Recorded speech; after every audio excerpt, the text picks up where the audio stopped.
Hello and welcome back to the channel. Now this is going to be a new feature I'm going to start.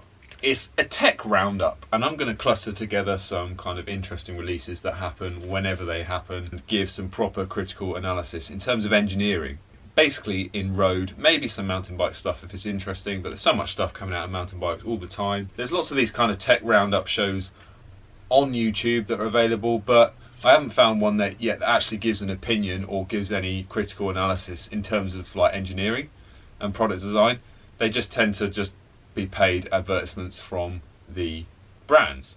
The people doing them just regurgitate marketing blurb, and like you can read that on the brand's website. So why put a video on it if you don't give any opinion? So this is going to basically be an engineering opinion point of view type thing on all these new products. And don't worry, I will say good things about them as well, and give me any suggestions you might have for future videos. Right, beginning mid of April, what have we just found? Campy, what have you done? 12 speeds for road bikes. I'll be honest, I held my hands up. I did not see that coming. I thought they were still trying to get their disc brakes to work properly. I didn't know they were working on 12 speeds for road bikes. I think it took quite a lot of people by surprise. Actually, Campagnolo was the first company to go to 9 speed, then they went to 10 speed, and then 11 speed for road. And Shimano and SRAM actually were the followers on every step. But will Shimano and SRAM follow now and go to 12 speed? Personally, I hope they don't, because I don't want to upgrade my Shimano. I certainly won't be buying the Campy group set. I've had Campy group sets before. My first road bike I bought secondhand had a Campagnolo 9-speed Veloce group set, and it was all right. The shifting was a bit pants because the levers, the mechanisms inside the levers were plastic. But the only thing I liked about that group set was the ergonomics, and the chain set was like a polished aluminium Veloce chain set. That was really nice. So not all bad things to say about Campy. Will the others follow now? Shimano hasn't followed SRAM into 12 speed yet in mountain bikes. Maybe they thought, right, no, 11's enough, and they're sticking by their guns. But I have a feeling, and I hate to say this, but I think Shimano might have to follow this move in road. They've gone to 12 speed, but they haven't put a wider spacing on the rear hub. They haven't changed any kind of industry standards in terms of dropout width. So they're fitting those 12 cogs onto a standard 11 speed width road hub spacing. Now that's fine, but the cogs are going to have to be slightly narrower. The chain's going to have to be slightly narrower. The chain's still going to be as strong because the plates on the chain, the two side plates, will probably be the same width. They're just thinned down the roller in the middle section of the chain, and that roller doesn't give strength. It's the two outer plates that give the strength. So I wouldn't worry about the chain. Maybe the mech is going to be slightly harder to index. Maybe the cogs on the teeth on the cogs will wear slightly quicker.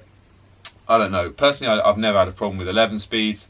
You know, if you really want to refine the jumps between the ratios on the cassette, you know, just buy a new cassette, buy a new Shimano cassette, or buy a new Campy cassette.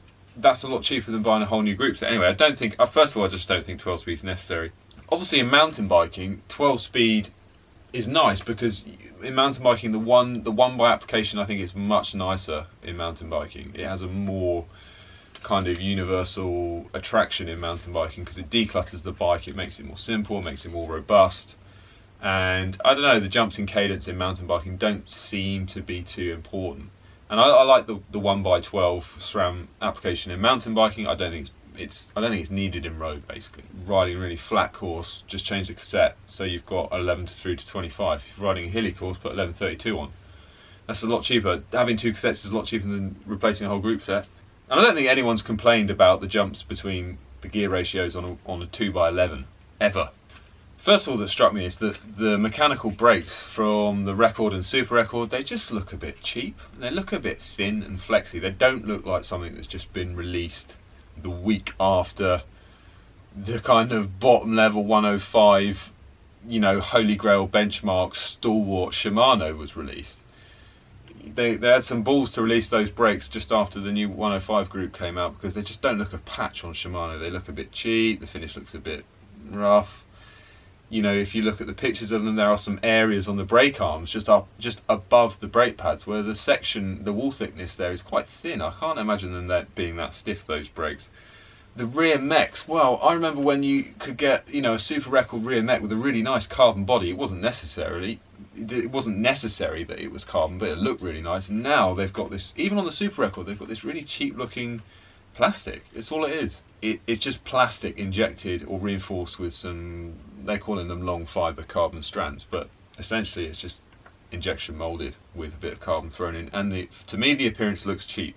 In the press launch that they did for the media, they've released pictures of it, and they were giving them to the media, and you can see the mould flashing on the rear mech. And what's the mould flashing? It's the bit of plastic that oozes between the two halves of the mould, and like an Airfix kit, you cut it off with a scalpel. But no, they didn't want to do that. They just gave it to the journalists looking pretty unfinished. And I just think, for a top end group set that's over €2,000 for the Super Record, and it's not even Di2, like, I can't understand. I can't understand it for like a big company, when, you know, the third biggest group set supplier there. I just can't understand how they have the cheek to do that, basically. So the next thing that cracked me up, I'm going hard on Campy, I'm really sorry. The next thing that cracked me up is the Super Record chain set.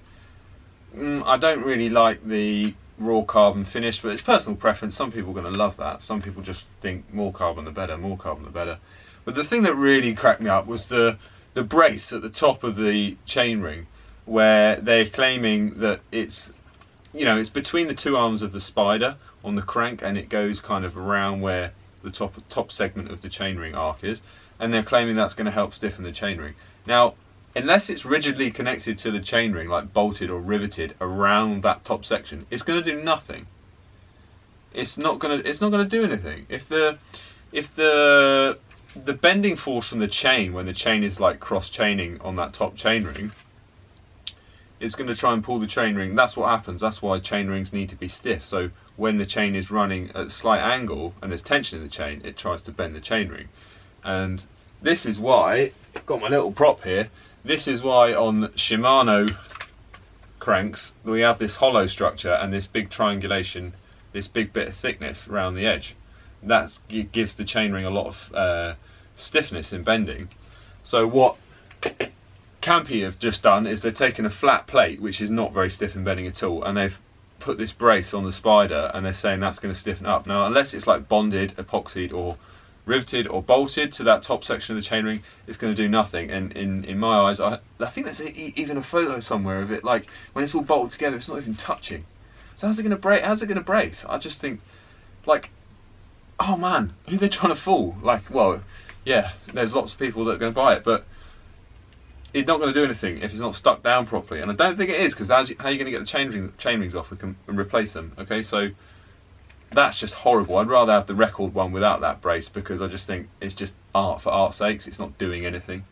No EPS. They're saying that they basically, we want to try and we want to prove that this is working. We want to release this and prove that this can work. Well, no, you don't need.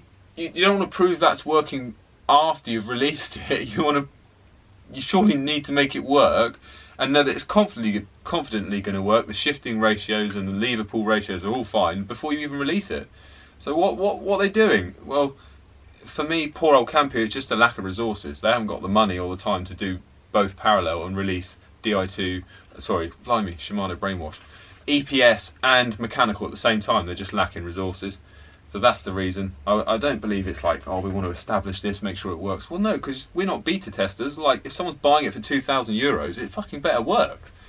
So, unfortunately, I think they should have just been honest and say, look, we're really struggling. We ain't got any fucking resources to make the EPS one yet.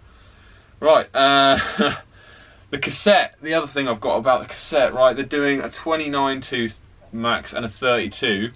And they're saying that the 12 speeds, it gives you one tooth jumps between cogs, but that's only at like the bottom end of the cassette where your highest gears are.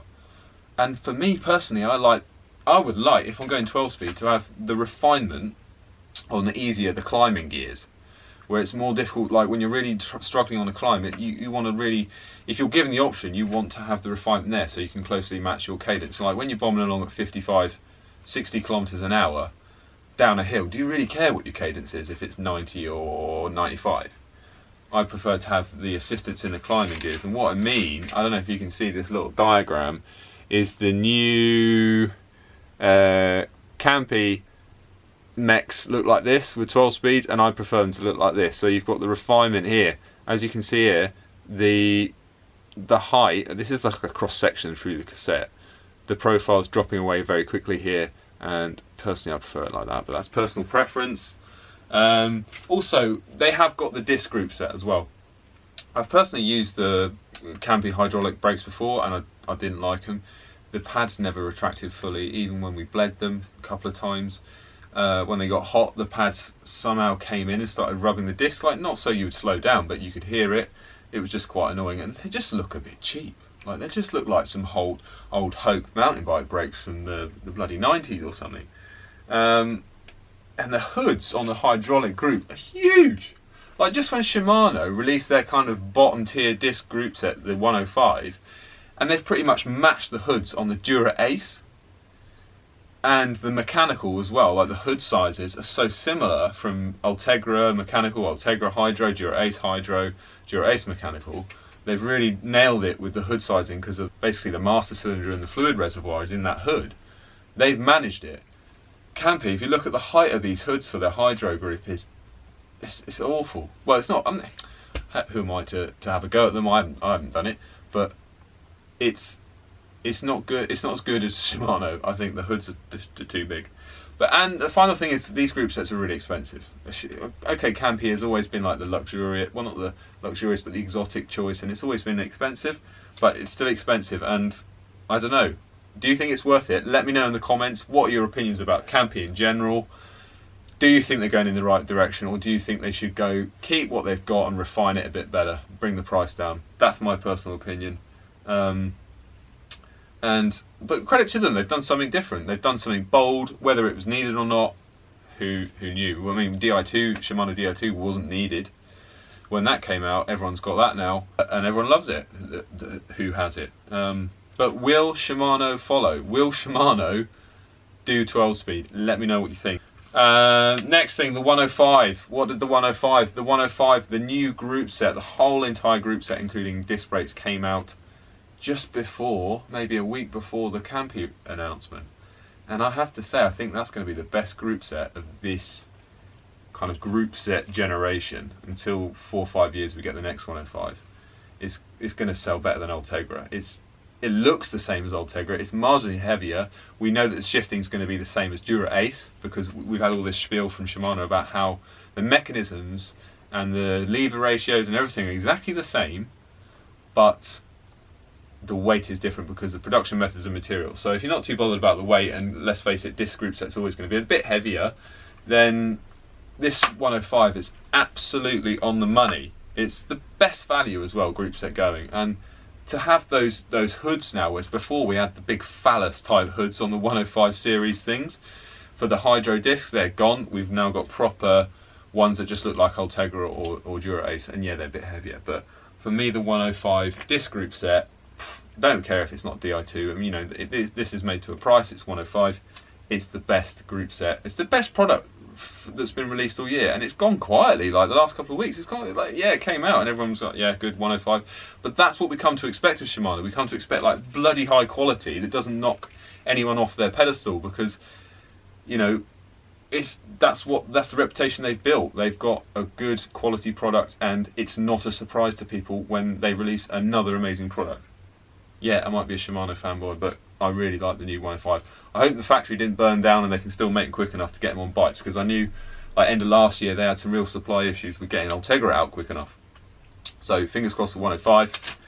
Next thing I want to talk about, the last thing I want to talk about in this video, because otherwise it's going on way too long. This is a real problem with my videos. They just go on forever, and I'm really bad about being concise, as you know. The 3T Torno one-piece carbon cranks. Right, let me go for this really quickly. First of all, I'm going to start with the positive points. I've got a couple of positive points. Right, it won't take long. The stiff spider, yeah, it's made of like a whole single piece of carbon. It's bonded to the crank. It's a shear web, what I call a shear web. It doesn't have spider arms. A disc or a shear web is like the stiffest kind of shape to transfer torque. So that's going to transfer torque really well. There's going to be no losses in the pure torque transfer of that. Well, it's not a spider, it's a shear web, okay, 4-bolt shear web, like that. It's bloody light, it's 330 grams, second lightest crankset in the world. Right, that's all good I can think about it. Let's get to the negative points. Or the marketing things. I don't know, there's not too much negative about it, but it's just marketing things I don't think they needed to say, because the people who are going to spend £1,000, they don't really care. They've just got so much money. Right, it's an Aero 1x chain set. The crank arm is 12mm wide. They've done that to reduce the thickness, to reduce the frontal area and make it really aero. I don't agree with that, because how aero can a crank arm really be? It's spinning around, it's got dirty air, like the weight coming off the front wheel is horrendous. You've got the weight from your legs, you've got the weight from your shoes, which are huge. You know, stand in a stream, like a little stream, move your feet slowly up and down and look behind your feet. You will see the chaos in the stream that makes. Okay, dirty air. Can't be asked to make it aero. It's just something that doesn't need to be done, because it's not going to benefit. The air's too dirty, in my opinion. Also, with a thinner crank arm like this up and down, it's going to flex more, and it always flexes inboard when you put your weight on it, because the length of the pedal spindle creates a moment about the bottom bracket, and the crank arm always tries to bend in, and any bending is lost power, as we know. They've gone on about a narrow Q factor, so the whole Q factor is 4mm narrower than Shimano or SRAM cranks, and they say that's aerodynamic. You could put your feet in a more aerodynamic position. 4mm in 146. I don't even know what percentage that is, but it's bugger all, right? It's bugger all. It's less than 5%. Is it? This gives you more aerodynamics by having your feet narrow. I don't really believe in that. It's not going to make much of a difference. It's immeasurable. Like 4mm, that's like the width of that could be the width difference between one shoe and another. So that's just ridiculous. They're saying it improves biomechanics. I have a theory that it disagrees. I think Q factors are getting too narrow on road bikes. If you actually study biomechanics, you know something, that there is a thing called a Q angle.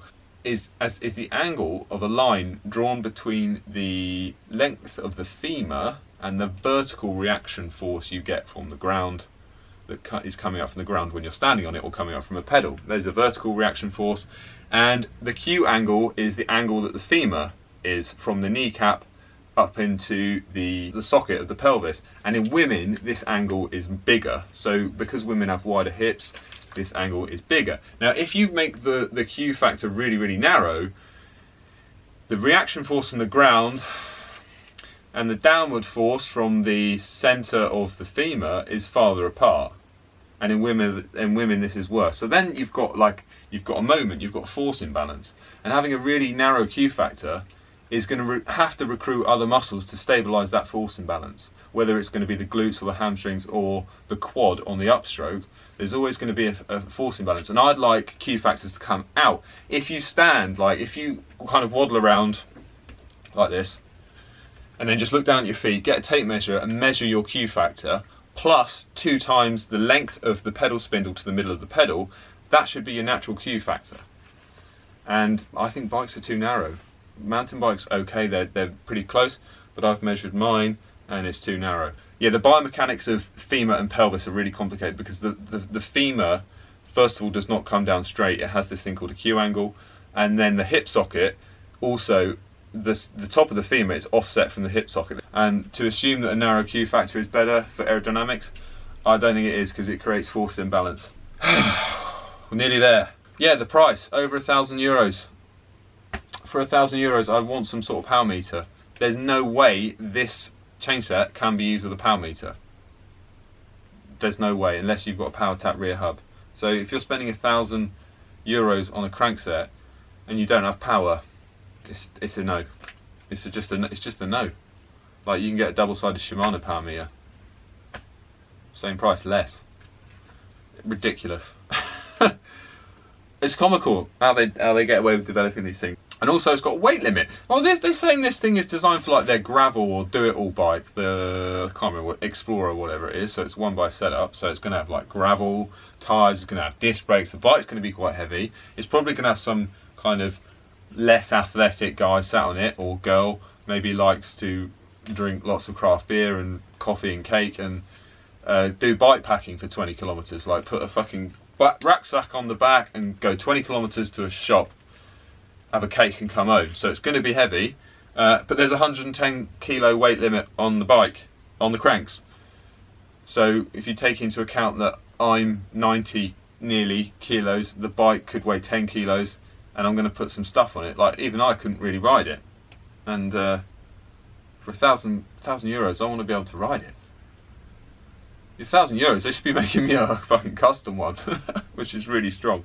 So anyway, that concludes the 3 main topics of the first inaugural Tech Roundup YouTube video.